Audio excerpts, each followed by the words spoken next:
हरे Krishna devotees. तो हम Bhandir one में आ गए हैं। भांडीर वन में हम आपको एक ऐसा कुआं दिखाएंगे जो श्री कृष्ण ने अपने बांसुरी से खोदा था, और माना जाता है इसमें सारे जो भी धाम है उन सबका क्या कहते हैं जल है, जैसे कि यमुना, गंगा, सब नदियों का, सब धामों का जल है मिक्स। तो चलो सुनते हैं इसके बारे में कुछ कहानी। कृष्ण भगवान ने अपनी बांसुरी तो कुछ लीला बताया कुएं के बारे में, क्या है?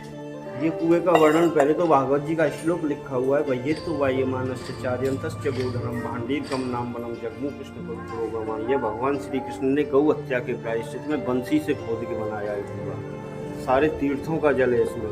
सोमवार की अमावस्या को इस कुएं का जल सफ़ेद हो जाता है, दूध जैसा। जिन माता बहनों के संतान नहीं होती है, लड़कियां होती हैं, होके मर जाते हैं या अन्य मनोकामना होती है, वो यहाँ स्नान करके गाय के गोबर के स्वास्तिक लगाती हैं। मनोकामना 100% पूरी होती है। इस कुएं के दर्शन मात्र से 24 अवतारों के दर्शन का पुण्य प्राप्त होता है। आचमन करने से पुनर्जन्म नहीं मिलता है, छींटे लगाने से सारे पाप नष्ट होते हैं, और एक परिक्रमा करने से सारे तीर्थों की परिक्रमा का पुण्य प्राप्त होता है। यह कथा है प्रभु जी कुएं की। हर युग में ये कुआं रहा है। सतयुग में यह मत्स्यकूप के नाम से था। त्रेता में यह यक्षकूप के नाम से था। द्वापर में यह बेड़ूकूप के नाम से था। परिक्रमा कर रहे हैं, आचमन कर दिया।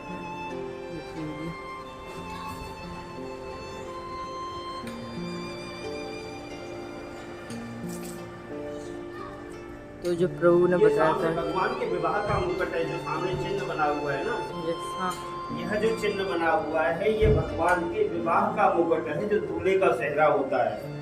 यही प्रभु हैं जो सारी मनोकामना पूरी करते हैं। जिन माता बहनों की संतान नहीं होती है वो वहाँ स्नान करके यहाँ ये गाय के गोबर के जो स्वास्तिक लगे हुए हैं ये लगाती हैं। 100% मनोकामना पूरी होती है। इसमें भगवान श्री कृष्ण की छवि दिखाई देती है। और से देखोगे तो बंसी बजाते हुए खड़े हुए भगवान श्री कृष्ण दिखाई देते हैं।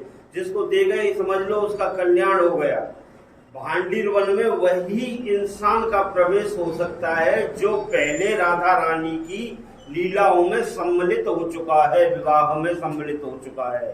तो आप लोग भी आए हो तो समझ लो पहले राधा रानी की लीलाओं में आप सम्मिलित हो चुके हो, तभी भांडीर वन में मिल पाते हो। ये गुप्त धाम है, बहुत ही इम्पोर्टेंट धाम है। ये गुप्त वृंदावन है, असली ग्रेटर वृंदावन जिसको बोलते हैं वो यही भांडीर वन है। सामने भांडीर बिहारी का मंदिर है। ये बेड़ूकूप है जो भगवान ने बंसी से खोदा था। बच्चासुर नाम का राक्षस जो बछड़े के रूप में आया था, ग्वाल वालों को मारने गाय को मारा है। भगवान बोले भाई वो कंस का चचेरा भाई था, गाय के भेष में आया था, कि फिर भी भगवान आपने गाय को मारा है, आपको सारे तीर्थों का स्नान करना पड़ेगा। तब भगवान ने काउंट करके लगाया हिसाब अपना, बोले 68 करोड़ तीर्थ हैं, इतने तीर्थ कितने दिन में कर पाएंगे? तो ग्वाल वाल बोले भगवान आप नहीं कर पाओगे तो कौन कर पाएगा फिर? तो भगवान बोले ठीक है मैं समझ गया, सारे तीर्थों को यहाँ बुलाता हूँ। तो भगवान ने बंसी से ये छोटा सा कुआं खोदा था, सारे तीर्थों का आवाहन किया, सारे तीर्थ आए, अपने अपने नाम का जल छोड़ दिया। जब भगवान पाप मुक्त हो गए तो ग्वाल वालों से दूर होने लग गए। बोले दूर क्यों हो रहे हो? कि भैया मारने वाले से देखने वाले का भी पाप अधिक होता है।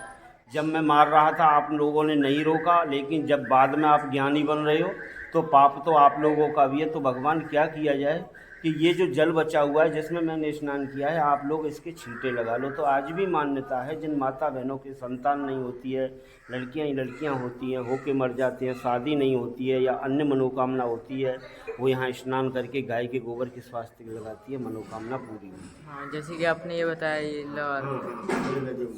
सोमवार की जो अमावस होती है ना, सोमवती अमावस, हाँ, उस दिन इस कुएं का जल सफेद वाइट हो जाता है मिल्की। हाँ, दूध जैसा एकदम वाइट। उस दिन मान्यता है कि सारे तीर्थों का आगमन होता है। तो विशेष रूप से क्षीर सागर का आगमन होता है, जिसमें भगवान विष्णु शयन करते हैं क्षीर सागर। उसका जैसे ही यहाँ आगमन होता है तो उसके प्रभाव से कुएं का पानी सफ़ेद हो जाता है, कलर चेंज हो जाता है, ऑटोमेटिकली नेचुरली चेंज हो जाता है अपने आप।